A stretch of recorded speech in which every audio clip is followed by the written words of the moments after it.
بسم الله الرحمن الرحيم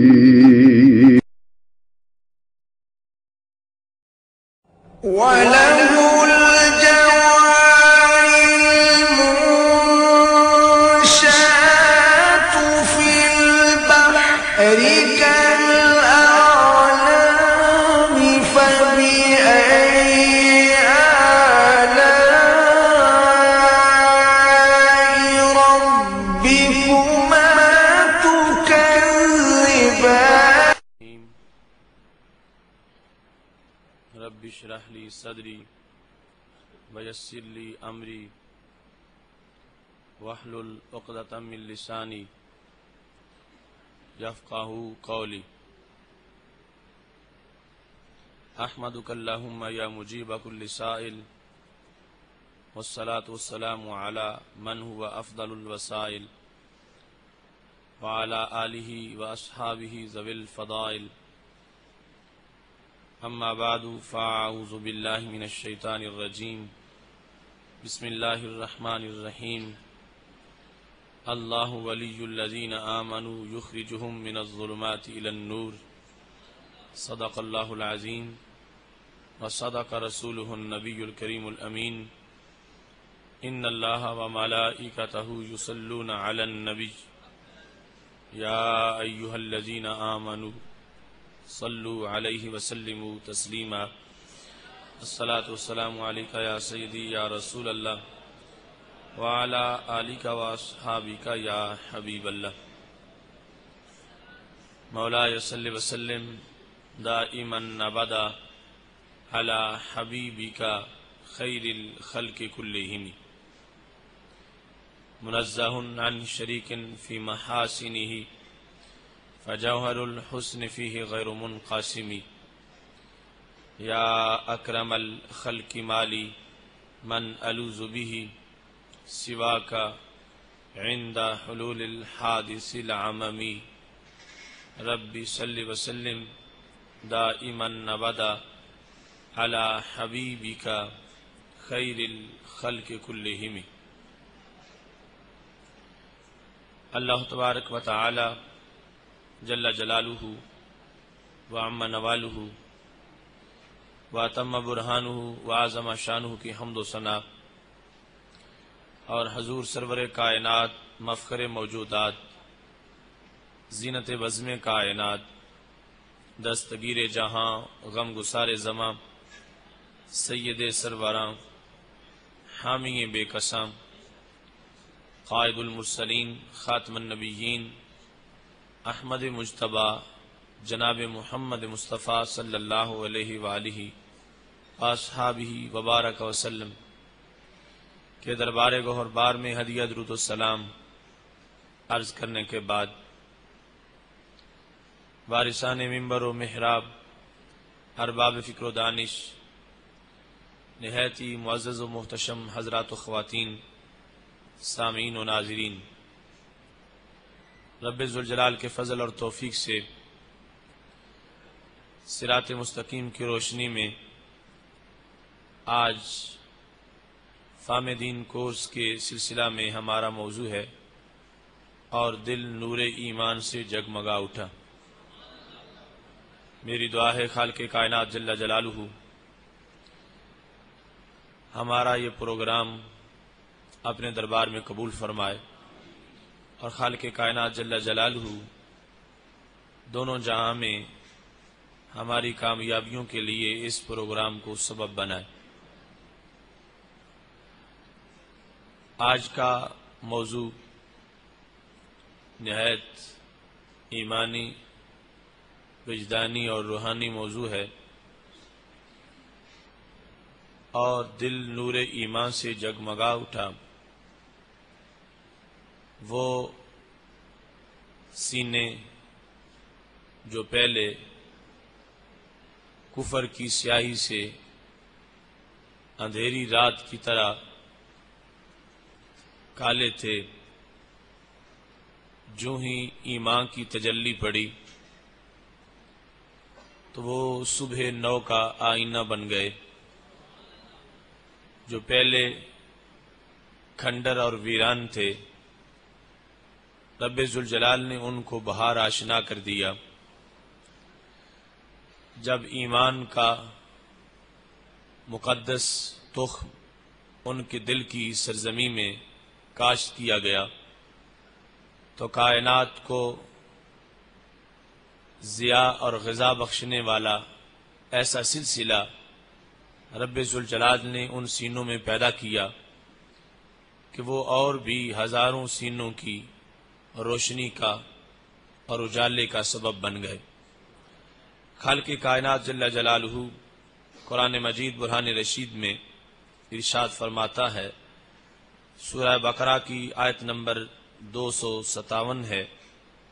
اللہ ولی الذین آمنوا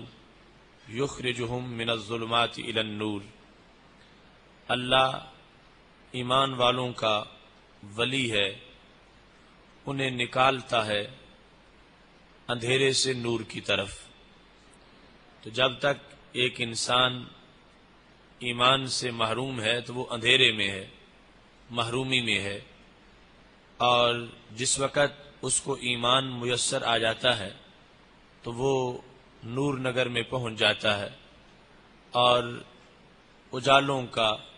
نقیب بن جاتا ہے۔ ایسے ہی جہاں خالق کائنات جل جلالہ نے اپنی یہ شان بیان کی کہ میں ظلمت سے نکالتا ہوں اور نور دیتا ہوں، ایسے ہی رسول اللہ صلی اللہ علیہ وسلم کی اس حیثیت کو واضح کرتے ہوئے خالق کائنات جل جلالہ نے ارشاد فرمایا ہے، سورہ ابراہیم کی آیت نمبر 1 ہے، الف لام را کتاب انزلناہ الیک لتخرج الناس من الظلمات الی النور۔ اے ہمارے محبوب صلی اللہ علیہ وسلم، ہم نے آپ پر کتاب کو اس لیے نازل کیا ہے تاکہ آپ لوگوں کو اندھیروں سے نکال کے روشنی کی طرف لے آئیں۔ تو خالق کائنات جل جلالہ نے سید عالم نور مجسم شفیع معظم صلی اللہ علیہ وسلم کو اپنی اس صفت کا مظہر اتم بنایا ہے کہ خالق کائنات بھی اندھیروں سے نکال کر روشنی دیتا ہے، اور وہ لوگ جو اندھیروں کے اور سیاہیوں کے قیدی ہوں ان کو اس سے نکال کر ایمان اور تجلی کی کہکشاں پر آباد کر دیتا ہے۔ تو ایسے ہی سید عالم نور مجسم شفیع معظم صلی اللہ علیہ وسلم رب ذوالجلال کی دی ہوئی توفیق سے لوگوں کے دلوں کو سیاہی سے پاک کرتے ہیں، لوگوں کے دلوں سے کفر مٹاتے ہیں، اور لوگوں کے دلوں کے اندر ایمان اور یقین کے نقش کو ثبت فرما دیتے ہیں۔ رب ذوالجلال کا اسی سلسلہ میں فرمان سورہ انعام کے 123 آیت نمبر میں موجود ہے۔ خالق کائنات جل جلالہ ارشاد فرماتا ہے، جب حضرت حمزہ رضی اللہ تعالیٰ عنہ نے کلمہ پڑھا، او من کان میتا فاحییناہ وجعلنا لہ نورا یمشی بہ فی الناس، کیا وہ شخص جو کہ مردہ تھا اور ہم نے اس کو زندہ کیا اور ہم نے اس کو نور دیا جس نور کے ساتھ وہ لوگوں میں چلتا ہے، کمم مثلہ فی الظلمات لیس بخارج منہا، کیا یہ شخص اس بندے کی طرح ہو سکتا ہے کہ جو ابھی تک اندھیروں میں موجود ہے اور وہاں سے اس کو نہیں نکالا گیا۔ تو پتہ چلا ان تمام آیات میں ایمان کو نور سے تعبیر کیا گیا ہے اور حالت ایمان کو نور کی تجلی قرار دیا گیا ہے، اور جس وقت ایک شخص کفر کو چھوڑتا ہے، ایمان کو قبول کرتا ہے، تو قرآن مجید برہان رشید اس کو صاحب نور قرار دیتا ہے اور اس کی اس حیثیت کو زمانے کے لیے ایک روشنی اور اجالے کا منظر بتایا جاتا ہے۔ اس سلسلہ میں ہمارے پاس درجنوں نہیں سینکڑوں بلکہ سینکڑوں نہیں ایسے ہزاروں شواہد موجود ہیں کہ جس وقت انقلاب انسانی سینے میں داخل ہوتا ہے تو اس کے بعد صورتحال کیا ہوتی ہے، کس طرح ذرے آفتاب بنتے ہیں اور کیسے کانٹے گلاب بنتے ہیں اور کیسے غلاموں کو امامت کا شرف میسر آتا ہے، اور کس طرح کائنات کے جو گھٹیا کردار ہیں وہ کائنات میں عمدہ کرداروں میں بدل جاتے ہیں، کیسے کار ذلت میں گرے ہوئے لوگ ثریا کی رفتوں تک پہنچتے ہیں۔ ہمارے پاس پوری تاریخ ایسے نور چہروں سے بھری ہوئی ہے کہ جب تک اسلام نہیں تھا تو انہیں زمانے میں کوئی جانتا نہیں تھا، ان کی معاشرے میں کوئی ویلیو نہیں تھی، ان کی قدر و قیمت نہیں تھی، لیکن جب نور ایمان کی تجلی ان کے سینوں پر پڑی ہے تو خالق کائنات جل جلالہ نے انہیں فرشیوں کے لیے ہی نہیں عرشیوں کے لیے بھی باعث رشک بنا دیا ہے، اور ان کے اجالوں کو شمس و قمر کے لیے بھی باعث رشک بنایا ہے۔ ہمارے پاس اس سلسلہ کی حسین گواہیوں میں سے ایک پرنور منظر حضرت فضالہ رضی اللہ تعالی عنہ کے ایمان قبول کرنے کا ہے۔ حضرت فضالہ بن عمیر بن ملوح، ان کا تذکرہ زاد المعاد جلد نمبر 2 صفحہ نمبر 332 پر کیا گیا ہے۔ حضرت فضالہ ایک بڑے ہی خطرناک ارادے سے گھر سے نکلے۔ سید عالم نور مجسم شفیع معظم صلی اللہ علیہ وسلم مکہ شریف میں کعبۃ اللہ کا طواف کر رہے تھے، اور فضالہ کا دل دشمنی سے بھرا ہوا تھا، عداوت کی شعلوں میں جل رہا تھا، اور حسد کی آگ سے چنگاریاں مار رہی تھی۔ فضالہ اپنے گھر سے رسول اللہ صلی اللہ علیہ وسلم کو معاذ اللہ شہید کرنے کی نیت سے نکلے۔ یہ ارادہ لے کر اپنے گھر سے جس وقت کعبۃ اللہ میں پہنچے تو دیکھا کہ سید عالم صلی اللہ علیہ وسلم طواف فرما رہے ہیں۔ فلما دنا منہ، جب فضالہ نبی اکرم صلی اللہ علیہ وسلم کے قریب پہنچے تو محبوب علیہ الصلوۃ والسلام نے دیکھ لیا تو استفہامیہ انداز میں کہا، فضالہ، کیا تم فضالہ ہو؟ انہوں نے کہا، نام، میں فضالہ ہوں۔ تو سید عالم صلی اللہ علیہ وسلم نے فرمایا، ماذا کنت تحدث بہ نفسک، یہ تو بتاؤ تمہارے دل میں کیا بات ہے، تم کیا سوچتے آئے ہو، تمہارے ساتھ تمہارا نفس کیا بات کر رہا تھا؟ یا اس انداز میں بھی اس کو پڑھا جا سکتا ہے، کنت تحدث بہ نفسک، تم اپنے آپ سے کیا بات کر رہے تھے، یعنی دل میں کیا لے کے تم آئے ہو۔ تو جس وقت سید عالم صلی اللہ علیہ وسلم نے ان کو متنبہ کیا اور پوچھا کہ دل میں کیا ہے، تو فضالہ کہنے لگے، لا شیء، میرے دل میں کوئی چیز نہیں، ویسے ہی میں آیا ہوں، اور میرا کوئی ایسا خطرناک ارادہ نہیں ہے یا کسی اور کام کی غرض سے میں نہیں آیا، بلکہ الٹا یہ کہہ دیا، کنت اذکر اللہ تعالی، میں رب کا ذکر کر رہا تھا اور میں اللہ کا ذکر کرتے کرتے یہاں پہنچا ہوں۔ جس وقت انہوں نے یہ کہا کہ میں تو ذکر الہی میں مصروف تھا اور ادھر کعبہ شریف کے پاس آ گیا ہوں، فضاحک النبی صلی اللہ علیہ وسلم، تو سید عالم صلی اللہ علیہ وسلم مسکرائے کہ فضالہ کا دل کس بات سے بھرا ہوا ہے، کس بغض اور حسد میں جل رہا ہے، اور میرے سامنے اقرار نہیں کر رہا، اور باتیں وہاں سے چھپاتا ہے کہ جہاں سے باتیں چھپائی نہیں جا سکتی۔ سید عالم نور مجسم شفیع معظم صلی اللہ علیہ وسلم مسکرائے اور ساتھ ہی فضالہ سے کہا، استغفر اللہ، اپنے گناہ کی اللہ سے معافی مانگو، جو تم برا ارادہ کر کے آئے تھے اس ارادے سے تائب ہو جاؤ۔ حضرت فضالہ کہتے ہیں، رسول اللہ صلی اللہ علیہ وسلم نے اس کے بعد کمال شفقت سے وعدہ یدہ علی صدرہ، اپنا مقدس ہاتھ میرے سینے پہ رکھ دیا۔ اب جس وقت حضرت فضالہ رضی اللہ تعالی عنہ کے ہاتھ سینے پر سید عالم صلی اللہ علیہ وسلم نے اپنا ہاتھ رکھا تو فضالہ کہتے ہیں، مجھے زندگی بھر کبھی بھی اتنا سکون نہیں ملا تھا جتنا سکون مجھے اس وقت نصیب ہوا۔ میرا دل بڑا مطمئن ہو گیا، دل میں چین آ گیا، دل ٹھنڈک سے بھر گیا، دل کو بڑا خوشگوار ماحول ملا، اور میں نے بڑی راحت محسوس کی۔ میں نے سمجھا کہ میرے کرب اور بے چینیاں سارے ختم ہو گئی ہیں، میں نے سمجھا کہ میرے کندھوں پر جو بوجھ تھے وہ سارے بوجھ اتر گئے ہیں۔ سید عالم نور مجسم شفیع معظم صلی اللہ علیہ وسلم نے کہتے ہیں میرے سینے کے اوپر ہاتھ رکھا ہوا تھا، اور سید عالم نور مجسم شفیع معظم صلی اللہ علیہ وسلم کے ہاتھ کی برکت اتنی ہے، حضرت فضالہ بعد میں لوگوں کو بتایا کرتے تھے، واللہ ما رفع یدہ عن صدری حتی ما خلق اللہ شیئا احب الی منہ۔ سید عالم نور مجسم شفیع معظم صلی اللہ علیہ وسلم کا ہاتھ ابھی میرے سینے سے نہیں اٹھا تھا کہ اس سے پہلے رب ذوالجلال نے پوری کائنات سے زیادہ آپ کا چہرہ میرے لیے محبوب بنا دیا۔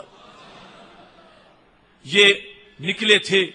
قتل کرنے کے لیے، شہید کرنے کے لیے، اور دولت ایمان میسر آ گئی۔ سید عالم نور مجسم شفیع معظم صلی اللہ علیہ وسلم کی نگاہ اور آپ کی جو علم کی وسعت ہے اس کا بھی اندازہ ہوا،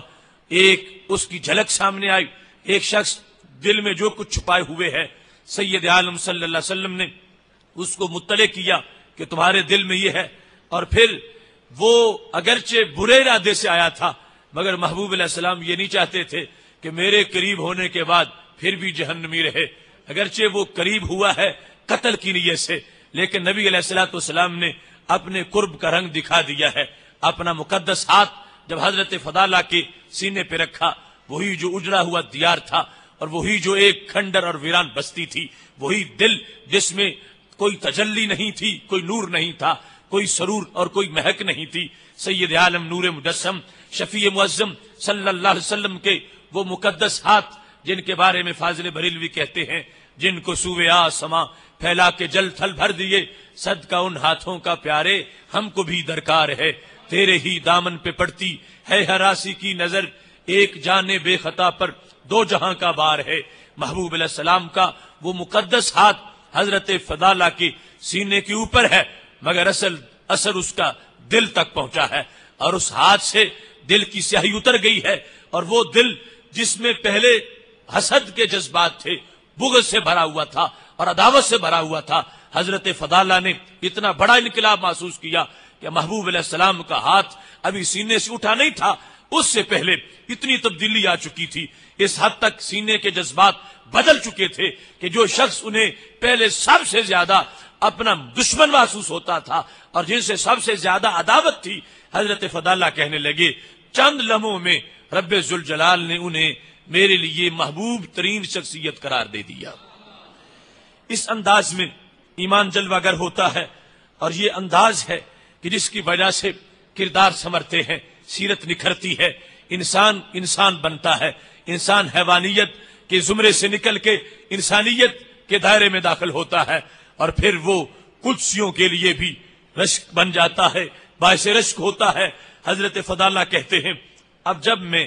واپس اپنے اہل کی طرف گیا، میں کلمہ پڑھ چکا تھا، میرا انداز اور تھا، میرے اطوار بدل چکے تھے۔ اس سے پہلے کہتے ہیں کہ میں ایک خاتون سے جا کے گپیں لگاتا تھا اور میرے اس کے ساتھ تعلقات تھے، اب جب میں مررت بامرأۃ کنت اتحدث الیہا، جب میں اس کے پاس سے گزرا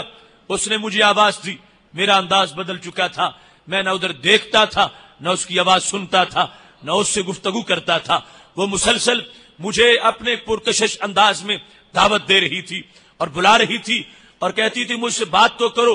بات کا جب اس نے مجھ سے تقاضا کیا تو حضرت فضالہ کہتے ہیں میں نے اس کو یہ کہا یأبی اللہ علیک والاسلام، اب میرا رب بھی مجھے تجھ سے بات کی اجازت نہیں دیتا اور میرا اسلام بھی مجھے تجھ سے بات کی اجازت نہیں دیتا۔ یہ سید عالم نور مجسم شفیع معظم صلی اللہ علیہ وسلم کے ہاتھ کی بھیک ہے اور ہاتھ کی عطا ہے اور ہاتھ کی بخشش ہے کہ جس کی وجہ سے شرم بھی ہے، حیا بھی سینے میں ہے، اور سب کچھ رب ذوالجلال نے وہ سینے میں بھر دیا ہے اور انقلاب آ گیا ہے۔ یہ وہ سینے ہیں کہ جو نور ایمان سے جگمگا اٹھے ہیں، تو پھر آگے ان کی چمک سے کئی سینے جگمگا اٹھے ہیں۔ سید عالم نور مجسم شفیع معظم صلی اللہ علیہ وسلم سے نسبت نہ تھی تو کائنات میں کوئی عظمت نہ تھی، اور جس وقت محبوب علیہ السلام کے ساتھ تعلق قائم ہو گیا ہے تو خالق کائنات جل جلالہ نے ان کو عظمتوں کا مینارہ نور بنا دیا ہے۔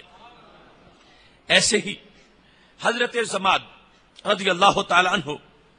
ان کا پورا ماجرا صحیح مسلم شریف میں موجود ہے، اور زماد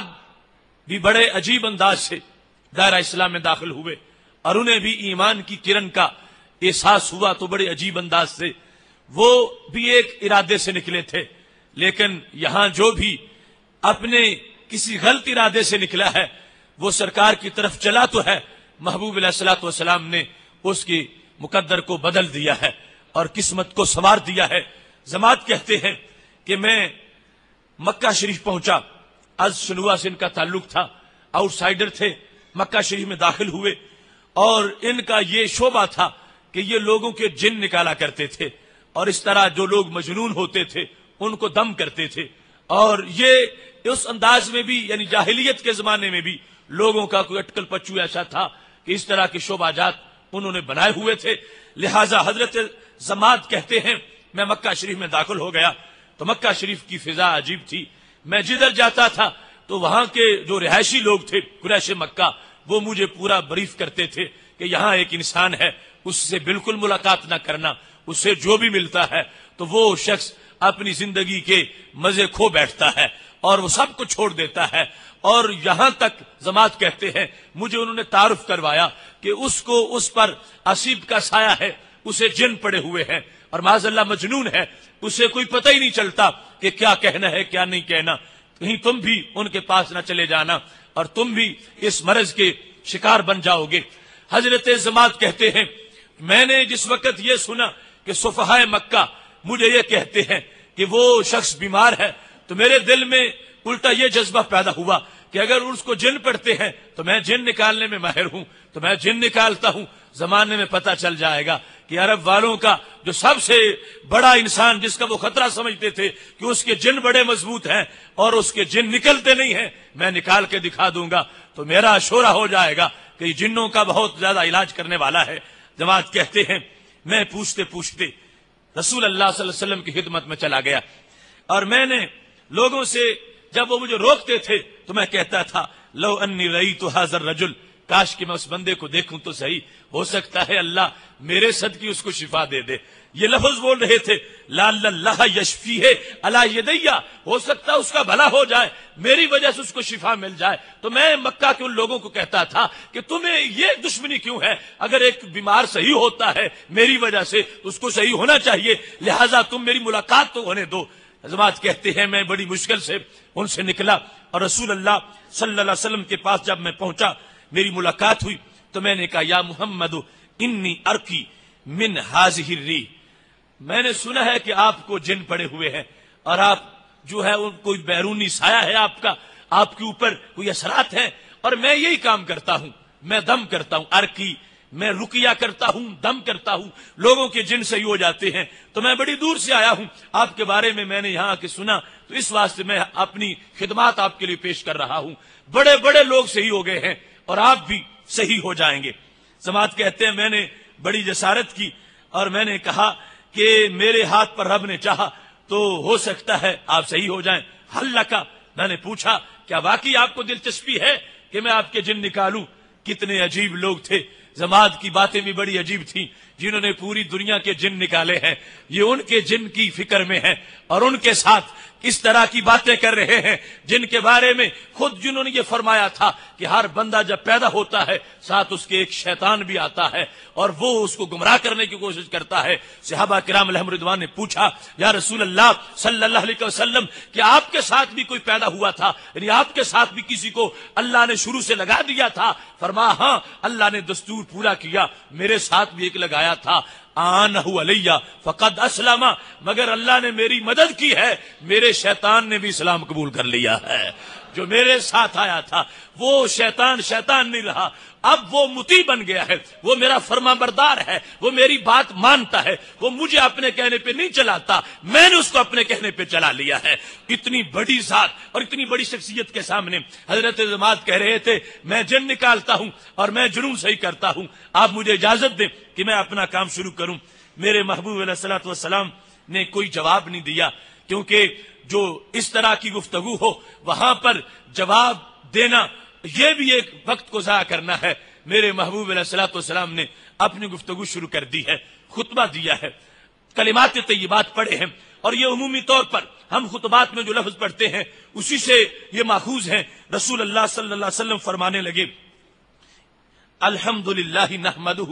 ونستعینہ من یہدہ اللہ فلا مضل لہ ومن یضللہ فلا ہادی لہ،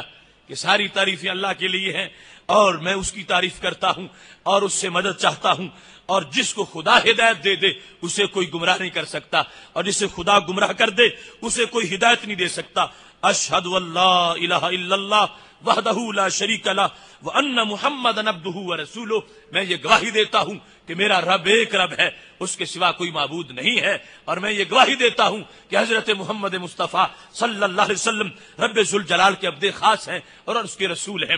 آپ نے اس کے جواب میں یہ کلمات پڑھے ہیں. جماعت کہتے ہیں جب میں نے یہ لفظ سنے تو میرے دل کا یوں لگا کہ کسی نے دروازہ کھول دیا ہے، اور میں نے سمجھا کہ یہ کلمات تو مجھ پر اثر کر گئے ہیں، میں اپنا اثر ظاہر کرنے آیا تھا مگر یہاں الٹا مجھ پہ اثر ہوا۔ تو میں نے ان سے عرض کیا کہ اعد علیہ کلماتک، اپنے کلمات دہراؤ، ابھی اگلے کلمات تک جانے سے پہلے وہ آگے اما بعد کے بعد جو سرکار پڑھنا چاہتے تھے اس سے پہلے کہنے لگے، میں نے کہا اعد علیہ کلمات کا، اپنے کلمات جو ہیں ان کو دہراؤ، میں دوبارہ سننا چاہتا ہوں۔ تو میرے محبوب علیہ السلام پھر فرمانے لگے، الحمدللہ نحمدہ ونستعینہ ونستغفرہ من یہدہ اللہ فلا مضل لہ ومن یضلل فلا ہادی لہ۔ حضرت ضماد کہتے ہیں میں نے جس وقت یہ سنا تو مجھے یہ پتا چلا، میں نے دوبارہ کہا کہ پھر پڑھو۔ جب 3 بار سید عالم نور مجسم شفیع معظم صلی اللہ علیہ وسلم کی مقدس زبان سے میں نے یہ لفظ سنے، کتنا عجیب مقدر تھا حضرت ضماد کا کہ وہ آہنگ خطبے کا کہ جس سے مردے زندہ ہوتے ہیں، اور وہ الفاظ کی ادائیگی کہ جس کی وجہ سے بنجر زمینیں آباد ہوتی ہیں، اور وہ لہجہ کہ جس کی وجہ سے جہنمیوں کو جنت کی منازل ملتی ہے، سامنے بیٹھ کر حضرت ضماد نے جب خطبہ سنا ہے اور 3 بار سنا ہے، اب اس کے بعد اپنے جذبات کا اظہار کرتے ہیں اور کہنے لگے، لقد سمعت قول الکہنہ وقول السحرہ وقول الشعراء۔ میں عام انسان نہیں ہوں، میں بھی جہاں دیدہ انسان ہوں، میں نے اس سے پہلے بڑے بڑے نجومیوں کی باتیں بھی سنی ہیں، بڑے بڑے جادوگروں کی تقریریں بھی میں نے سنی ہیں، اور بڑے بڑے سحر اللسان خطیبوں کی آوازیں میں نے سنی ہیں، اور اس سے پہلے میں نے بڑے بڑے شعراء کا کلام سنا ہے، مگر آج تک مجھے اتنی لذت کسی کے جملوں میں نہیں آئی جتنی تمہاری گفتگو سے آئی ہے۔ حضرت ضماد نے سید عالم نور مجسم شفیع معظم صلی اللہ علیہ وسلم کے کلمات کے بارے میں کہا، فما سمیت مثل کلماتک ہؤلاء، تمہاری باتوں جیسی میں نے آج تک باتیں نہیں سنی، اتنی میٹھی، اتنی چاشنی سے لبریز باتیں، اتنی خوشبو والی اور اتنی اجالوں والی باتیں میں نے آج تک نہیں سنی۔ ساتھ ہی کہنے لگے، وَلَقَدْ بَلَغْنَا نَاقُوسَ الْبَحْرِ، یہ باتیں تو اتنی گہری ہیں کہ یہ لگتا ہے کہ سمندر کی تہ تک پہنچنے والی ہیں، اور دل کی جو گہرائی ہے یعنی اس کو سمندر سے تعبیر کرتے ہوئے کہنے لگے یہ تو سمندر کے سینٹر تک پہنچ گئی ہیں، یہ آخری حد تک جو گہرائی میں اترنے والی ہیں۔ اور اس کے ساتھ ہی فوراً کہنے لگے، ہاتھ یادا کا اباجیوں کا، اب ذرا ہاتھ آگے کرو تاکہ میں کلمہ پڑھ لوں۔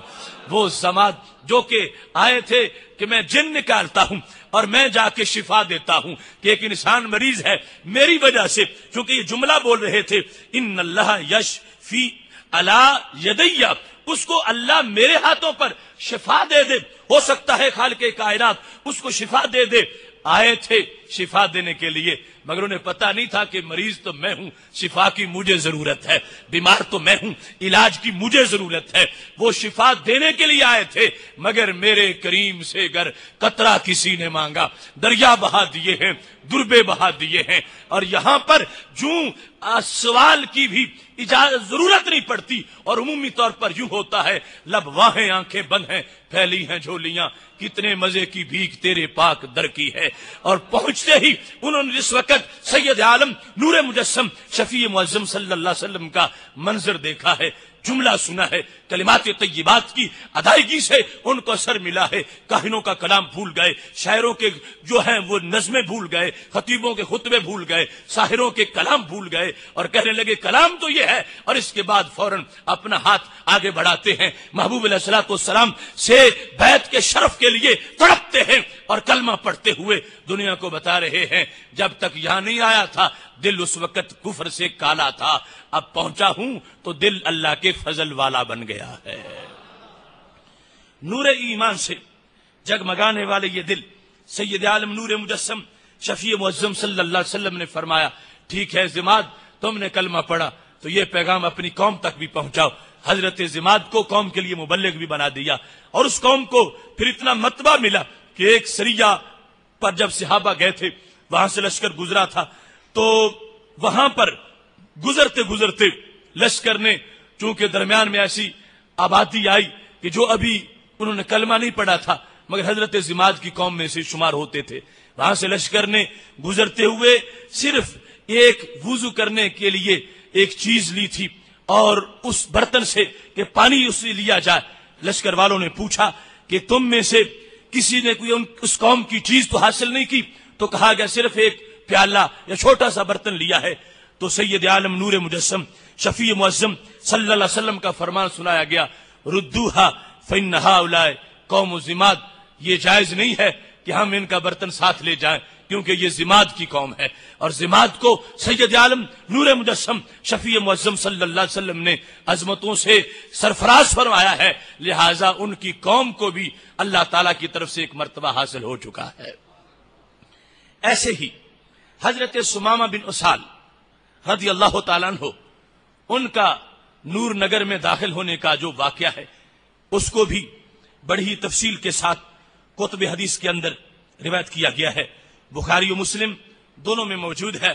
حضرت سمامہ بن اسال رضی اللہ تعالیٰ عنہ اپنی قوم کے سردار تھے اور لیڈر تھے. سید عالم نور مجسم شفیع معظم صلی اللہ علیہ وسلم نے نجد کی طرف اپنا ایک وفد بھیجا ہوا تھا اور چھاپا مار سپاہی اس طرف جا رہے تھے. حضرت ابو ہریرہ رضی اللہ تعالیٰ عنہ کہتے ہیں جس وقت صحابہ اس مہم پر نکلے ہوئے تھے تو وہاں سے وہ ایک آدمی کو گرفتار کر کے لے آئے جو بنی حنیفہ کا تھا، اس کا نام سمامہ بن اسال تھا. جب مدینہ شریف پہنچا تو صحابہ نے اس کو مسجد نبوی شریف کے ایک ستون کے ساتھ قید کر دیا، چونکہ ابھی کوئی جیل جات کا نظام نہیں تھا. مسجد نبوی شریف میں اس کو رسیوں سے باندھ دیا گیا اور وہ ستون مشہور ہے کہ جہاں پر انہیں باندھا گیا تھا. سمامہ کو مسجد نبوی شریف کے ستون میں باندھا گیا ہے. نبی علیہ السلام تشریف لائے، آپ نے دیکھا کہ قیدی ہے اور اس کو میرے صحابی پکڑ کے لائے ہیں. میرے محبوب علیہ السلام تشریف لے گئے اور اس کا انٹرویو کیا کہ یہ کیا چاہتا ہے،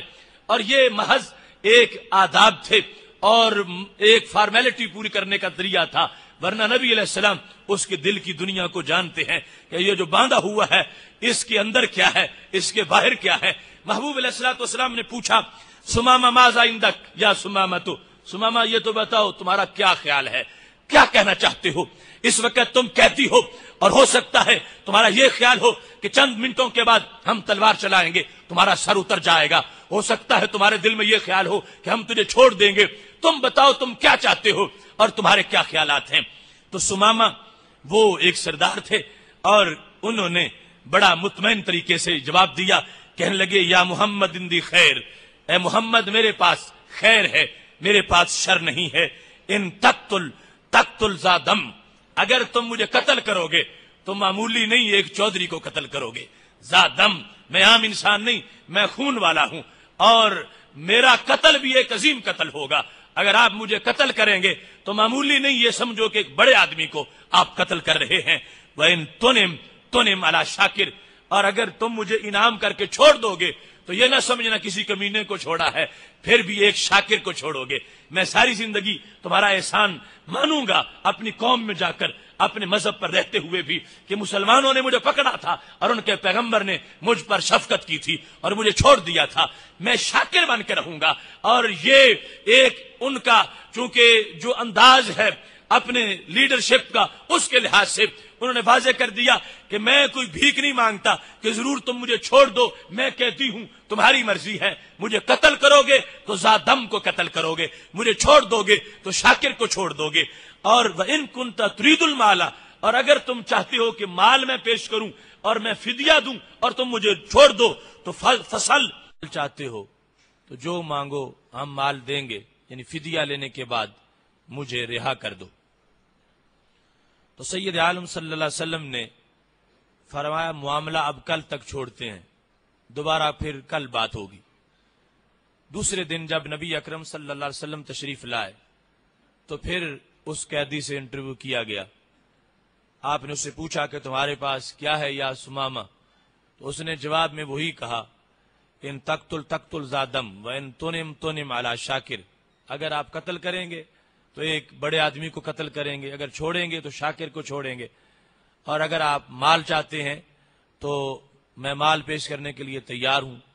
اور فدیہ کے عوض میں آپ مجھے چھوڑ دیں.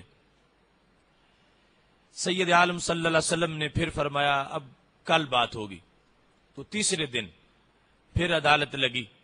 تو سید عالم صلی اللہ علیہ وسلم نے سمامہ سے وہی سوال کیا ماذا عندک، بتاؤ کیا کہنا چاہتے ہو؟ تو سمامہ نے ہو بہو وہی بات جو پہلے دن کی تھی وہی دہرائی، اور سید عالم نور مجسم شفیع معظم صلی اللہ علیہ وسلم نے آج فیصلہ فرما دیا۔ اور پاک محبوب علیہ الصلوۃ والسلام نے صحابہ سے کہا اطلقوا سمامہ، سمامہ کی رسیاں کھول دو اور اس کو رہا کر دو۔ اب صحابہ کرام علیہم رضوان کو تعجب تھا اور سمامہ کو بھی تعجب تھا کہ مجھ سے کچھ کہا نہیں گیا کہ یہ شرط تم نے پوری کرنی ہے پھر تمہیں چھوڑتے ہیں، یا کون سی کس شرط پر مجھے چھوڑا جا رہا ہے۔ سید عالم صلی اللہ علیہ وسلم کا فرمان تھا، صحابہ نے رسیاں کھول دی ہیں۔ فن تالا کا تو سمامہ مسجد سے باہر نکل گئے، الا نخل قریب من المسجد، تو مسجد کے قریب جو نخلستان تھا، کھجوروں کا باغ تھا، وہاں پر وہ چلے گئے۔ فاغتسلا، انہوں نے جا کے غسل کیا، غسل کر کے اور وضو کر کے پھر مسجد میں آ گئے۔ اب یہ کہہ دیجیے اس کو رسیاں تو کھول دی گئی تھیں، مگر اس کو ایک ایسی زلف کی اسیری کا شرف میسر ہونے والا تھا کہ جہاں گرفتار ہو جانا ہر شخص کو اچھا لگتا ہے۔ رسول اللہ صلی اللہ علیہ وسلم مسجد نبوی شریف میں تشریف فرما ہے، اسامہ مسجد میں داخل ہوئے تو مسجد کے گیٹ سے داخل ہوتے ہی یہ نعرہ لگا دیا، اشہد ان لا الہ الا اللہ واشہد ان محمد الرسول اللہ۔ کہنے لگے میں گواہی دیتا ہوں کہ اللہ کے سوا کوئی معبود نہیں ہے، اور میں گواہی دیتا ہوں کہ حضرت محمد مصطفیٰ صلی اللہ علیہ وسلم اللہ کے رسول ہیں۔ اب جس وقت ان کے دل میں ایمان داخل ہو گیا، اب انہوں نے خود اپنے دل کی کیفیات کو صحابہ کے سامنے بیان کیا کہ جب میں آیا تھا یہاں پر اس وقت میری صورتحال کیا تھی اور آج میرے دل کے جذبات کیا ہے۔ کہنے لگے یا محمد صلی اللہ علیہ وسلم واللہ ما کان علی الارض وجہ ابغض الی من وجہک، ایک وقت وہ تھا کہ پوری زمین پر سب سے ناپسندیدہ چہرہ میرے نزدیک آپ کا تھا، اتنا میرے سینے میں کسی سے بھی بغض نہیں تھا جتنا آپ کے بارے میں بغض تھا۔ وہ زمانہ بھی میں نے دیکھا ہے۔ فقد اصبح وجہک احب الوجوہ الی، اور آج یہ گھڑی بھی میرے سامنے ہے کہ اس وقت پوری کائنات پر کوئی بندہ مجھے اتنا پیارا نہیں لگتا جتنے آپ مجھے پیارے لگتے ہیں۔ یہ نور ایمان کی جلوہ گری تھی کہ حضرت سمامہ رضی اللہ تعالی عنہ اب یہ کہہ رہے ہیں کہ میرے بیٹے اور میرا باپ اور میرے رشتہ دار اور کائنات کے سارے انسان جتنے بھی مجھے عزیز لگتے تھے اب وہ سارے پیچھے رہ گئے ہیں، اور تمہارا مرتبہ میرے نزدیک سب سے بڑھ گیا ہے اور تمہاری شخصیت سب سے بڑی محبوب شخصیت بن گئی ہے۔ پھر فرمانے لگے واللہ ما کان من دین ابغض الی من دینک، وہ زمانہ بھی میں نے دیکھا جب میں آیا تھا یہاں پر تو اس وقت تک دنیا کے سارے دینوں میں سے جتنے بھی ادیان ہیں تمہارا دین میرے لیے سب سے زیادہ ناپسندیدہ دین تھا، اور بالکل میں اس کو کسی طرح بھی پسند نہیں کرتا تھا۔ اس دین کا کوئی شعبہ، کوئی مسئلہ اور اس کی تعلیمات کا کوئی حصہ میرے نزدیک مرغوب نہیں تھا، اس میں رغبت نہیں تھی۔ لیکن اب صورتحال یہ ہے فاصبح دینوں کا احب الدین الیہ، اب آپ کا دین میرے نزدیک سارے دینوں پہ غالب آ چکا ہے، اور تمہارا دین میرے نزدیک تمام ادیان میں سے محبوب ترین دین ہو گیا ہے۔ ہمارا وہ آباؤ اجداد والا دین اور تمام ہمارے جو سلسلے جتنے پہلے تھے میں نے تمام سے توبہ کی ہے، اور اس وقت میرا دل یہ گواہی دیتا ہے کہ اتنا حسن دنیا میں کسی نظام اور نظریے میں نہیں ہے جتنا حسن اور جتنی خوبصورتی رب ذوالجلال نے تمہارے دین کو عطا فرمائی ہے۔ اس کے ساتھ تیسرے نمبر پر کہنے لگے واللہ ما کان من بلد ابغض الی من بلدک، ایک وقت وہ ہوتا تھا کہ جب مدینہ شریف کا نام مجھے اچھا نہیں لگتا تھا، اور ساری دنیا کے شہروں میں سے جو سب سے ناپسندیدہ شہر تھا وہ تمہارا شہر تھا، جہاں میں قید ہوا، جہاں مجھے رکھا گیا۔ اس کو میں اپنی پوری تاریخ میں جب سے میں بالغ ہوا تھا اور تم نے اعلان نبوت کیا تھا میں تمہارے بارے میں سنتا تھا تو مجھے تمہارا شہر بھی اچھا نہیں لگتا تھا اور میں اس کو ناپسند سمجھتا تھا۔ لیکن آج کتنا بڑا انقلاب آیا ہے، واللہ ما کان من بلد ابغض الی واللہ اصبح بلدک احب البلاد الی، اب تمہارا شہر میرے نزدیک سارے شہروں سے پسندیدہ شہر ہے۔ یہ انقلاب تھا ایمان کا، اور یہ اجالے تھے، اور اس سے یہ بھی پتہ چلتا ہے کہ جو محبوب بن جائے اس کا دیش بھی محبوب ہوتا ہے، اور اس کا دین بھی محبوب ہوتا ہے، اس کا نظریہ بھی محبوب ہوتا ہے، اور اس کا طریقہ بھی محبوب ہوتا ہے۔ لہذا سید عالم نور مجسم شفیع معظم صلی اللہ علیہ وسلم کا آج بھی جو شخص کلمہ پڑھتا ہے اس کے لیے سید عالم صلی اللہ علیہ وسلم کی ذات بھی محبوب ترین ذات ہوگی، اور پھر آپ کا دین محبوب ترین دین ہوگا، آپ کی سنت محبوب ترین سنت ہوگی، آپ کا اسوہ حسنہ محبوب ترین طریقہ ہوگا۔ اس کے نزدیک دنیا کے کسی دوسرے انسان کا کوئی طریقہ، کوئی فیشن اور کوئی رہو رسم اور کوئی چال چلن ایسا نہیں ہو سکتا کہ جتنا بڑا مرتبہ اس کے نزدیک سید عالم صلی اللہ علیہ وسلم کی سنت کا ہوگا۔ اور ساتھ ہی جس دیش میں محبوب علیہ السلام بستے رہے ہیں اس دیش کے ساتھ تقاضا محبت جو ہے یہ بھی ایک ایمان کا تقاضا ہے، جس کو حضرت ثمامہ رضی اللہ تعالیٰ عنہ نے رسول اللہ صلی اللہ علیہ وسلم کے سامنے بیان فرما دیا۔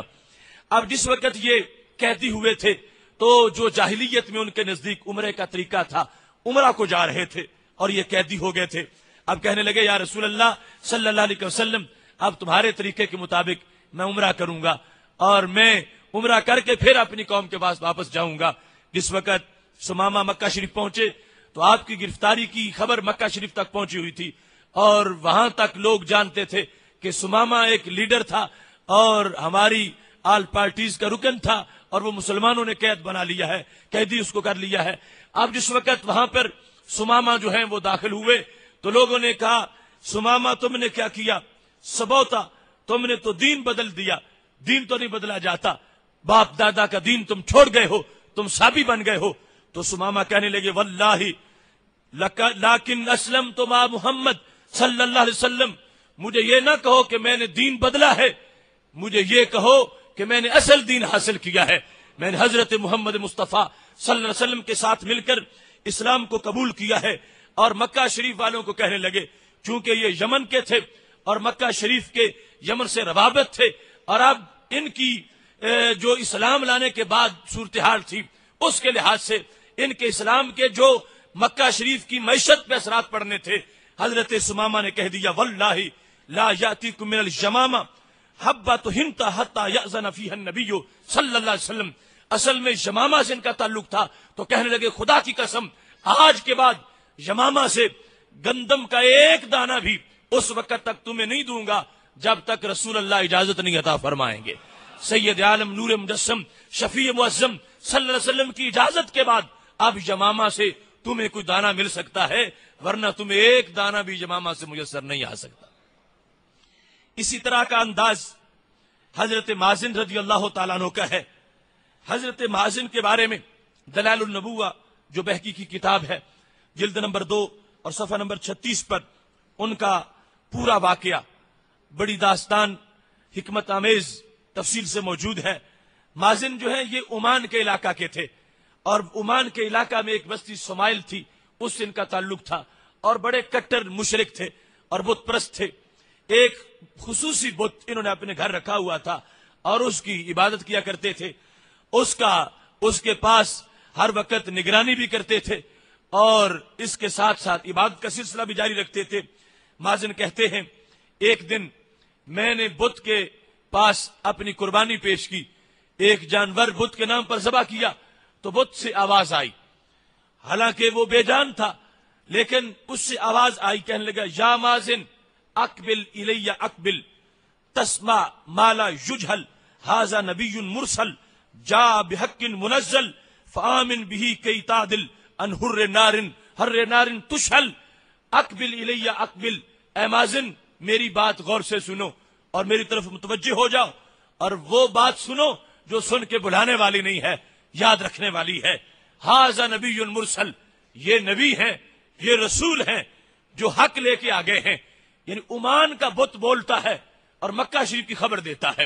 سید عالم نور مجسم شفیع معظم صلی اللہ علیہ وسلم مکہ شریف میں ہیں، اور عمان میں اس بت نے اپنے پجاری کو کہا ھذا نبی مرسل، کہ ایک نبی اور رسول وہ مبعوث ہو چکے ہیں، اور جس نے بھی جہنم کی آگ سے بچنا ہوگا اسے ان کا کلمہ پڑھ لینا چاہیے، ان کے معبود کو باتنا چاہیے، ان کی معبود کی عبادت کرنی چاہیے۔ اب بت ہو کے اس نے جس وقت یہ پیغام دیا، مازن کہتے ہیں میں حیران ہو گیا کہ بت بولتا نہیں تھا، آج بولتا ہے اور پھر اپنے خلاف ہی بول رہا ہے کہ مجھے چھوڑ کے اللہ کو مانو۔ کہتے ہیں میں متحیر تو ہوا لیکن میں نے زیادہ توجہ نہیں کی۔ ایک دن پھر جب میں نے اس کے نام پر قربانی کی تو وہ بت پھر اس نے آواز دی اور کہنے لگا یا مازن اسما تسر، سن تاکہ تجھے سرور ملے، ظہر خیر و باطن شر، شر چھپ گیا ہے خیر ظاہر ہو چکی ہے۔ وہ ایسا نبی من مدر قبیلے سے ایک نبی ظاہر ہو چکے ہیں، بے دین اللہ اکبر، اللہ کے بڑے دین کو لے کر وہ ظاہر ہو چکے ہیں۔ اور اگر تم چاہتے ہو کہ تم نجات پاؤ تو چاہو اس پیغمبر کا کلمہ پڑھ لو۔ حضرت مازن رضی اللہ تعالیٰ عنہ کہتے ہیں میں عمان میں مکہ شریف سے اتنا دور جس وقت دوسری بار میں نے یہ بات سنی تو میں نے کہا واللہ لا عجب، یہ عجیب بات ہے کہ یہ بے جان چیز بولتی ہے اور اس انداز سے اس کا پیغام ہے۔ کہنے اتنے میں حجاز سے ایک وفد پہنچا عمان کے اندر، تو میں نے ان سے پوچھا تمہاری خبر کیا ہے، کیا حجاز میں کوئی تبدیلی آ گئی ہے، مکہ شریف میں کوئی نیا دور آ گیا ہے؟ تو مجھے انہوں نے کہا ہاں خرج رجل بتہامہ یقول لمن اتاہ اجیب داعی اللہ عز وجل، کہ تہامہ سے ایک شخص ظاہر ہو گئے ہیں جو کہتے ہیں لوگوں خدا کو مانو اور ایک کو مانو، اس کے سوا کسی کو نہ مانو۔ یقال له احمد، ان کا نام احمد ہے اور وہ لوگوں کو رب ذوالجلال کی طرف دعوت دے رہے ہیں۔ تو یہ کہتے ہیں جس وقت مجھے یہ پتا چلا کہ واقعی ایسی کوئی بات ہے، اب مجھے اس بت کی بات پہ یقین آ گیا کہ وہ مجھے جو کہہ رہا تھا کہ ھذا نبی مرسل، کہ نبی مرسل جو ہے ان کا ظہور ہو چکا ہے اور جاؤ ان کا کلمہ پڑھو، تو وہ تو مکہ شریف میں ظہور پذیر ہو چکے ہیں۔ لہذا سمامہ کہتے ہیں میں نے ارادہ کر لیا اور سب سے پہلے میں کلاڑا لے کے بت کے پاس پہنچا، کیونکہ خود بت نے دعوت دی تھی کہ سرتہ اجزازا، میں نے اس کے ٹکڑے ٹکڑے کر دیے اور ٹکڑے ٹکڑے کرنے کے بعد میں نے اپنی اونٹنی لی، اونٹنی پہ سوار ہو گیا اور چلتا چلتا میں مکہ شریف میں پہنچا جس وقت سید عالم نور مجسم شفیع معظم صلی اللہ علیہ وسلم کے چہرہ پر نور کی مجھے زیارت ہوئی۔ میں نے بغیر کسی معجزہ کے تقاضا کے اس بت کی دعوت پر جس نے مجھے تعارف کروایا تھا میں نے محبوب علیہ السلام کا کلمہ پڑھ لیا۔ اب دیکھو ان کے پیغام کو کون روک سکے گا، ان کی دعوت کو کون جام کر سکے گا کہ بت ہو کے بھی دعوت دے رہے ہیں کہ ہمیں ٹکڑے کرو، ہمیں چھوڑ دو، ہم میں کچھ نہیں ہے، جانا ہے تو وہاں جاؤ، ان کے معبود کو مانو اور ان کی دعوت کو مان لو۔ یہ حضرت مازن کہتے ہیں میں نے کلمہ تو پڑھ لیا لیکن میں نے کہا یا رسول اللہ صلی اللہ علیہ وسلم، میں صرف مشرک ہی نہیں تھا، میں بڑا ہی بگڑا ہوا آدمی ہوں، میرا کردار بالکل درست نہیں ہے۔ انی مولعم بالطرب وشرب الخمر، شراب کا میں بڑا رسیا ہوں اور شراب کے بغیر میرا گزاری نہیں ہوتا، اور گانے بجانے کے ساتھ میرا بڑا تعلق ہے، اور والحلوق من النساء، میرا عورتوں کے معاملات کے ساتھ ہی میری دلچسپی ہے اور آج تک میں اسی دھندے میں مصروف رہا ہوں، میں نے اپنا سارا سرمایہ بھی اسی میں لگا دیا ہے۔ میری یہ صورتحال ہے، ایک تو میرا کردار صحیح ہو جائے، میں نے کلمہ پڑھ لیا ہے، میرے میں تبدیلی آ جائے، اور دوسرا میرے پاس کوئی اولاد نہیں ہے، اللہ تبارک و تعالی مجھے بیٹا عطا کرے۔ سید عالم نور مجسم شفیع معظم صلی اللہ علیہ وسلم نے دعا فرما دی اور اس انداز میں دعا کی ہے کہ سید عالم صلی اللہ علیہ وسلم نے اللہ کے دربار میں یہ لفظ بولے اللہم ابدل ہو بالطرب قراءۃ القرآن، اے اللہ گانے بجانے کی جگہ اس کو تلاوت قرآن کا شرف عطا فرما۔ جہاں یہ پہلے شراب کی محفلیں سجاتا ہے اور کنجریوں سے گانے سنتا ہے اور اس میں مصروف رہتا ہے اور عورتوں کے دھندے میں لگا رہتا ہے، اس کو اے اللہ تلاوت قرآن دے، وَأَبْدِلْهُ بِالْحَرَامِ الْحَلَالِ، شراب کی جگہ اس کو حلال عطا فرما، حرام کی جگہ اس کو حلال چیز عطا فرما دے، وَآتِ بِالْحَيَاءِ وَهَبْ لَهُ وَلَدًا، اس کو حیا عطا فرما دے اور اس کو نیک بیٹا عطا فرما دے۔ سید عالم نور مجسم شفیع معظم صلی اللہ علیہ وسلم نے دعا فرمائی ہے، اور مازن اس سلسلہ میں بڑے ہوشیار ثابت ہوئے ہیں کہ پہلی ملاقات تھی اور کلمہ بھی پڑھا ہے اور اپنا سب کچھ زہر بھی کر دیا ہے اور اپنا مکمل علاج بھی کروا لیا ہے اور دعا بھی کروا لی ہے، اور خود اس بات پر گواہی دیتے ہیں، کہتے ہیں کہ جس وقت سید عالم نور مجسم شفیع معظم صلی اللہ علیہ وسلم نے یہ دعا کی ہے فَأَذْهَبَ اللَّهُ أَنِّي كُلَّ مَا كُنْتُ أَجِدُ، کئی سالوں سے جو میری عادتیں پکی تھیں اور میں کبھی ان سے اپنے آپ کو چھڑا نہیں سکتا تھا، میرے نبی علیہ السلام کا ایک جملہ بولنے کی دیر تھی، وہ ساری گندی عادتیں مجھ سے دور ہو گئیں. اور اس انداز میں خالق کائنات جل جلالہ نے مجھے شان دی، اور واپس پہنچنے کے بعد اللہ تبارک و تعالیٰ نے وقت معین کے بعد مجھے بیٹا بھی عطا فرما دیا. انقلابات اور حسین انقلابات میں یہ بڑی قابل غور باتیں ہیں کہ جس وقت سید عالم نور مجسم شفیع معظم صلی اللہ علیہ وسلم کی طرف لوگ آتے ہیں، کہیں تو بت کی دعوت پر اور کہیں جانوروں کی دعوت پر، کہیں بھیڑیے تبلیغ کر رہے ہیں، اور ان کی وجہ سے لوگ نور امام میں داخل ہو رہے ہیں، کہیں کوئی انداز ہے کہیں کوئی انداز ہے. مشکات شریف میں یہ حدیث شریف موجود ہے، حضرت ابو ہریرہ رضی اللہ تعالیٰ عنہ کہتے ہیں کہ ایک بھیڑیا بکریوں کے پاس پہنچا، رائی بھی موجود تھا، چرواہا بھی تھا، لیکن اس نے کوئی پرواہ نہ کی، بکری اٹھائی اور وہاں سے اس نے بھاگنا شروع کر دیا. جس وقت اس کے پیچھے وہ چرواہا دوڑا اور بالآخر اس نے اپنی بکری اس سے چھین لی، تو بھیڑیا پہاڑی پہ چڑھ گیا اور وہاں پر اس نے بیٹھ کے باتیں کرنا شروع کر دی، جھگڑا کرنا شروع کر دیا چرواہے کے ساتھ، اور کہنے لگا لقد امدت الی رزق رزقنی اللہ، اللہ نے مجھے رزق دیا تھا اور میں نے رزق لیا تھا، اور تو کتنا ظالم قرار پایا ہے. اخذتہ ثم انتزعتہ منی، تو نے وہ رزق مجھ سے چھین لیا ہے، کتنا تو ظالم چرواہا ہے کہ میرے پاس رب کا رزق آیا تھا اور رزق وہ تو نے واپس لے لیا ہے. جس وقت انسان نے یہ باتیں سنی کہ بھیڑیا بولتا ہے اور جھگڑا کر رہا ہے، اور باقاعدہ موضوع پہ جھگڑا کرتا ہے کہ اس نے جو بکری اٹھائی تھی اسی کے سلسلہ میں پھر دلائل دے رہا ہے کہ یہ میرا حق تھا، تم نے مجھ سے چھین لیا ہے. جس وقت اس کی یہ گفتگو چرواہے نے سنی تو چرواہے نے بڑا تعجب کیا اور کہنے لگا ان رأیت کل یوم ذئب یتکلم، آج تک میں نے کسی بھیڑیے کو بولتے نہیں دیکھا تھا، اور تم عجیب ہو، بولتے ہو اور بولتے بھی پھر بڑا مقصد کا بول رہے ہو، اپنے موضوع کے مطابق تم گفتگو کر رہے ہو. جس وقت اس نے تعجب کیا اتنا تمہیں کیسے پتا چل گیا اور یہ بولنے کا سلیقہ کیسے آ گیا. جس وقت اس نے کہا، چرواہے نے کہا کہ مجھے بڑا تعجب ہے تمہاری تقریر پر اور تمہاری گفتگو پر، تو بھیڑیا کہنے لگا اعجب من ھذا رجل فی النخلات بین الحرتین یخبرکم بما مضی وبما هو کائن بعدکم. اے چرواہے تعجب مجھ پہ کس چیز کا ہے؟ تعجب تو اس ذات پہ ہے جو کھجوروں کے نیچے بیٹھے ہوئے ہیں، اور یہ دو جو ہمارے پاس انگریزوں کے میدان ہیں ان کے سینٹر میں کھجوروں کا باغ ہے، اور وہاں پر وہ کھجوروں کے نیچے بیٹھے ہیں. اگر تو نے تعجب کرنا ہے تو ان پہ تعجب کر،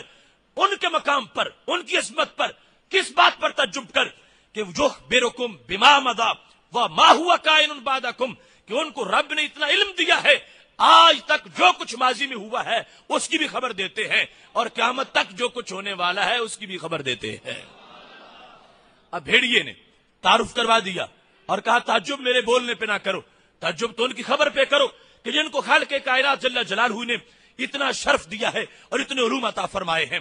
جس وقت یہ معاملہ سامنے آ گیا، اب اس سے مزید زیادہ اس چرواہے کو تعجب ہوا، میں انسان ہوں، یہ بھیڑیا ہے، اور ماحول کا اتنا پتہ مجھے نہیں جتنا اس کو پتا ہے، اور میں اس ماحول میں ہوتے ہوئے، معاشرے میں ہوتے ہوئے میں نہیں جانتا کہ اتنی عظیم شخصیت اس سوسائٹی میں موجود ہے. مجھے افسوس ہے کہ میری جو پبلک ریلیشن شپ ہے اس میں اتنا بھی مجھے شعور نہیں ملا کہ میں اس شخص سے پوری طرح مطلع ہوتا. لہذا اس چرواہے نے جس وقت یہ سوچا اور ساتھ ہی اس سے کہنے لگا کہ تم ادھر موجود ہو. دوسری روایت کے اندر تفصیل سے ساتھ موجود ہے کہ میں ضرور جاتا، ملتا، ملاقات کرتا، مگر میری بکریوں کی نگرانی کون کرے گا؟ بھیڑیوں سے میری بکریوں کو کون بچائے گا؟ تو اب وہ بھیڑیا بولا تم اس وقت چھوڑ کے چلے جاؤ، اگرچہ پہلے میں نے چوری کی تھی لیکن اب مقصد پر جا رہے ہو، تم ان کے پاس چلے جاؤ، واپس آنے تک بکریوں کا کوئی نقصان نہیں ہوگا.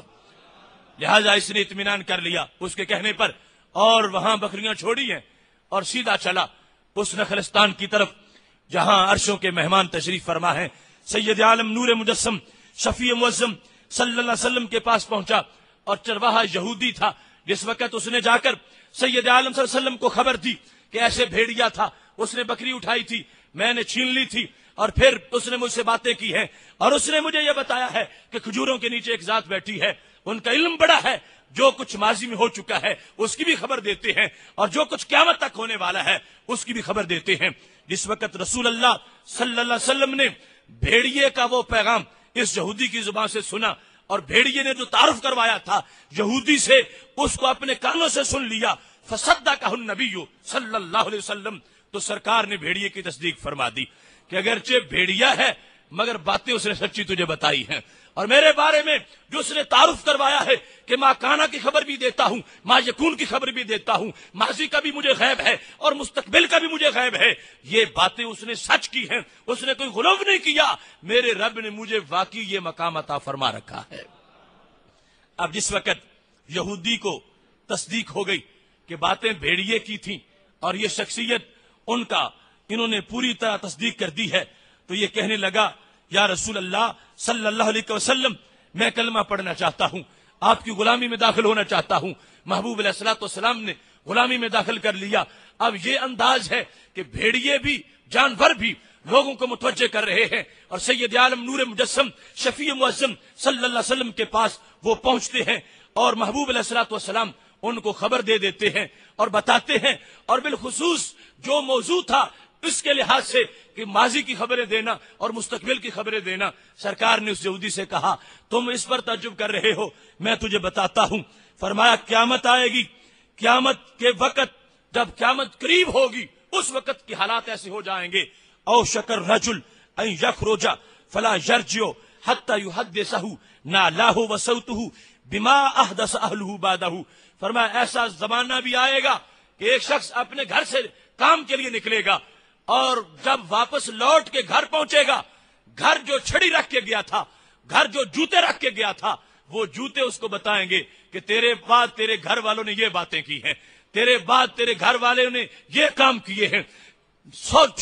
چھڑی بتائے گی اور جوتے بتائیں گے، نالین بتائیں گے، یعنی اس طرح کی ترقی ہوگی اور اس طرح کے احوال آ جائیں گے۔ یہ سید عالم نور مجسم شفیع معظم صلی اللہ علیہ وسلم کا انداز آج سے صدیوں قبل جو آج کی جو ترقی اور اس انداز کی ٹیکنالوجی کا عروج ہے اور روز افزوں جو ایسی ایجادات ہو رہی ہیں ان کی طرف بھی اشارہ تھا، اور بالخصوص قرب قیامت میں جیسے کل بیان ہوا تھا کہ وہ پتھر بولے گا ہاذا یہودی ورائی فقتل ہو، کہ مسلم آؤ یہ یہودی میرے پیچھے چھپا ہوا ہے، اس کو قتل کر دو، تو پتھر کو پتا ہوگا کہ یہ یہودی ہے اور پتھر کو بولنے کا سلیقہ بھی آ جائے گا۔ تو ایسے ہی مسلمانوں کے گھر کی چیزیں بولنا شروع کر دیں گی، ان کی چھڑیاں اور ان کے جوتے جو ہیں ان کے اندر جی یہ صلاحیت پیدا ہو جائے گی کہ جو کچھ ہوگا گھر کے اندر سارے کا سارا فیڈ ہو جائے گا، اور جب گھر والا واپس پہنچے گا تو اس کو ہر بات کی خبر اس کی چھڑی بھی عطا کر دے گی۔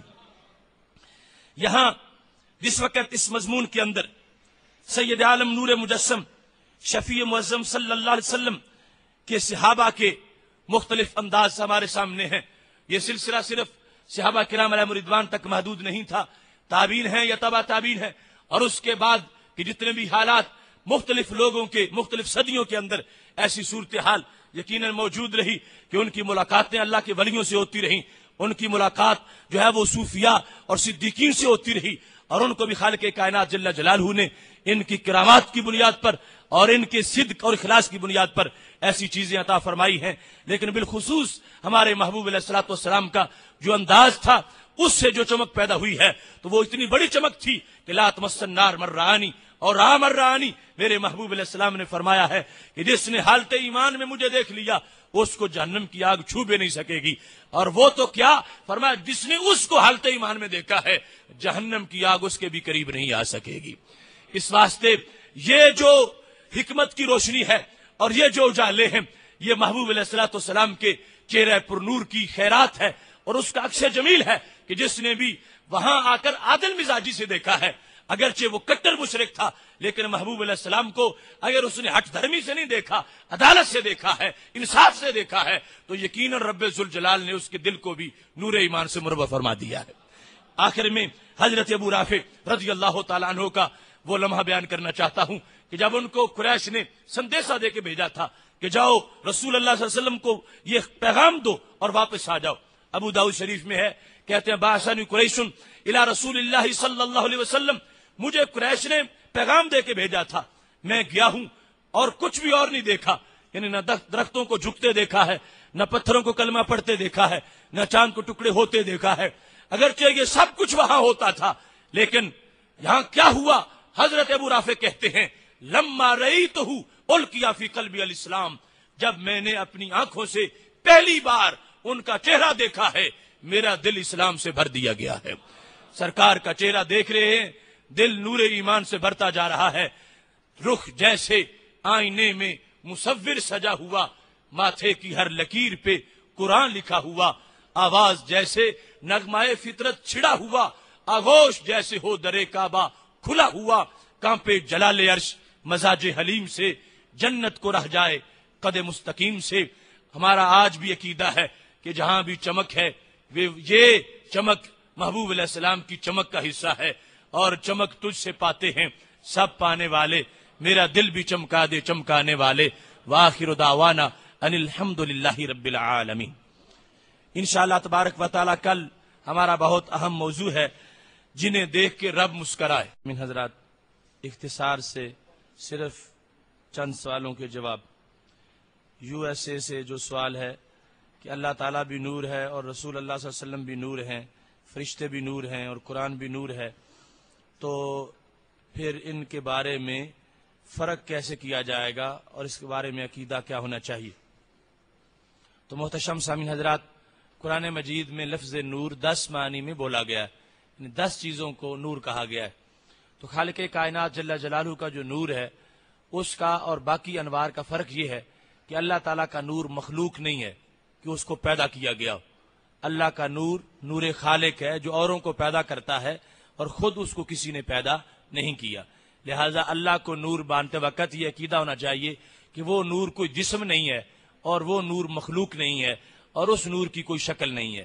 اور جس وقت سید عالم صلی اللہ علیہ وسلم کو ہم نور مانتے ہیں تو یہ عقیدہ ہے کہ یہ نور مخلوق ہے، اس نور کا جسم ہے اور اس نور کی شکل ہے. لہذا واضح طور پر فرق جو ہے وہ دونوں انوار میں موجود ہے. لیکن یہ اللہ کا نور خاص طور پر اس لیے کہا جاتا ہے، جس طرح کہ مصنف عبد الرزاق میں یہ حدیث شریف حضرت عبداللہ بن عمر رضی اللہ تعالیٰ عنہ سے موجود ہے، جس میں انہوں نے کہا کہ رأیت رسول اللہ صلی اللہ علیہ وسلم بعینی ہاتین کان نورا کل بل نورا من نور اللہ. کہتے ہیں کہ میں نے رسول اللہ صلی اللہ علیہ وسلم کو اپنی ان 2 آنکھوں سے دیکھا ہے، وہ کل نور تھے اور اللہ کے نور سے نور تھے. تو اللہ کے نور سے نور ہونے کا مطلب یہ ہے کہ پوری کائنات میں مخلوق کی کوئی چیز ایسی نہیں ہے کہ جو اللہ کے جلووں کی مظہر اتم ہو، جتنا اللہ تبارک و تعالیٰ نے آپ کے نور کو اپنے جلووں کا مظہر اتم بنایا ہے. اس کے بعد فرشتوں کا نور ہے تو وہ نور بھی مخلوق ہے، لیکن اس کی جو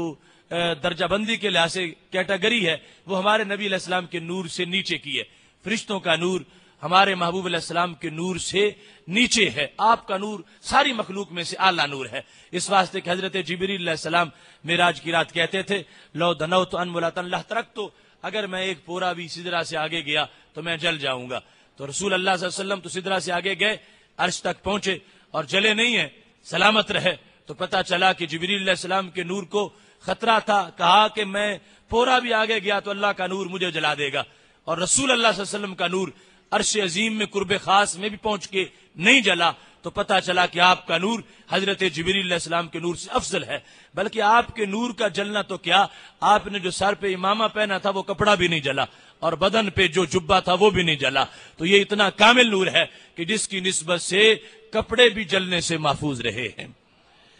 قرآن مجید نور ہے تو وہ قرآن مجید کی تعلیمات روشنی ہے، اس لحاظ سے قرآن مجید کو نور کہا جاتا ہے. یہ کل جو کویت سے سوال ہوا تھا، امریکی فوجی کیمپ میں کام کرنے والے ایک صاحب نے کیا تھا، تو انہوں نے دوبارہ جواب کی وضاحت چاہی ہے. تو امریکی فوجی کیمپ جو ہے اس میں بالکل کسی مسلمان کے لیے وہاں پر سروس جائز نہیں ہے. یہ علیحدہ جو کمپنیاں ہیں ان کی بیرونی ممالک کے اندر جس کے اندر باقی مصنوعات وغیرہ بنتی ہیں، ان کا اس کیمپ والی جو ملازمت ہے اس سے علیحدہ مسئلہ ہے. اس میں کچھ گنجائش موجود ہو سکتی ہے، لیکن بالخصوص جو ان کے فوجی کیمپ ہیں ان کے اندر کسی مسلمان کو کسی طرح بھی اپنی خدمات پیش نہیں کرنی چاہیے اور وہ ملازمت ترک کر دینی چاہیے. اعتکاف بیٹھ کر اذان تکبیر کہہ سکتے ہیں یا نہیں، اعلان کر سکتے ہیں یا نہیں؟ تو اعتکاف جو ہے وہ ہے مسجد میں، اور اذان مسجد سے باہر ہوتی ہے. اور جو بالخصوص اذان کے لیے اصل طریقہ ہے کہ مسجد سے باہر چھوٹا سا حجرہ بنایا جائے، قبلہ کی دیوار میں ہو یا محراب کی سائیڈ میں ہو، تو وہ مسجد فقی سے باہر جگہ ہوتی ہے. اصل اس جگہ اذان پڑھنے کا حکم ہے. اگر کسی مسجد میں وہاں سے مسجد سے باہر جگہ بنائی گئی ہے جس طرح حقیقت میں ہونی چاہیے، تو معتکف اس جگہ میں داخل نہیں ہو سکتا، کیونکہ اس کا خارج مسجد کا حکم ہے. وہاں جائے گا تو اس کا اعتکاف ٹوٹ جائے گا. اس وجہ سے نہیں کہ اس نے اذان پڑھی، اس وجہ سے کہ وہ مسجد سے باہر نکلا. اور اگر کہیں مسجد میں ہی اذان دی جاتی ہے اور جو شرعی طریقہ ہے اس کی خلاف ورزی ہوتی ہے اذان دینے میں، تو اب یہ ہے کہ مسجد کے اندر اذان پڑھنے سے اس کا اعتکاف نہیں ٹوٹے گا، اگرچہ اذان کا صحیح طریقہ یہ ہے کہ وہ مسجد سے باہر دی جائے. ایسے ہی ناموس رسالت کے سلسلہ میں یہ پوچھا گیا کہ گستاخان رسول جو ہیں ان کا قتل واجب ہے، ہم ان تک کس طرح جا کے ان کو قتل کر سکتے ہیں؟ یہ طریقہ خود بخود آ جاتا ہے، جس طرح عامر شہید نے اس کو اپنی زندگی میں ثابت کیا ہے کہ کس انداز میں وہاں تک پہنچنا چاہیے.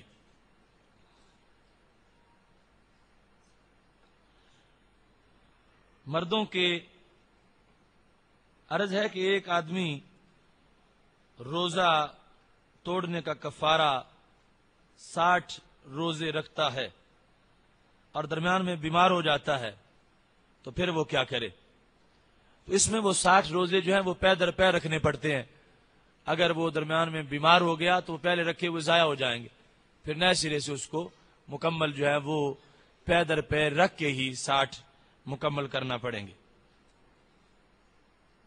جیسا کہ مشہور ہے کہ 2 عیدوں کے درمیان نکاح کرنا جائز نہیں ہے، تو اس کے بارے میں کیا حکم ہے؟ تو محتشم سامعین حضرات، یہاں ایسی باتیں بس غلط العوام ہے، ویسے رائج ہو جاتی ہیں. تو 2 عیدوں کے درمیان نکاح میں کسی طرح کا کوئی شرعی حرج نہیں ہے، اور نکاح کرنا بالکل جائز اور صحیح ہے. یہ چند سوالات تھے جن کا جواب دے دیا. چونکہ بجلی کی وجہ سے پہلے ہمارا پروگرام لیٹ ہو گیا ہے. ابھی ہمارے پیر سید محمد علی عابد مشدی صاحب کے والد محترم جو پچھلے دنوں وصال کر گئے تھے، ان کے اصال ثواب کے لیے فاتحہ شریف پڑھیں تاکہ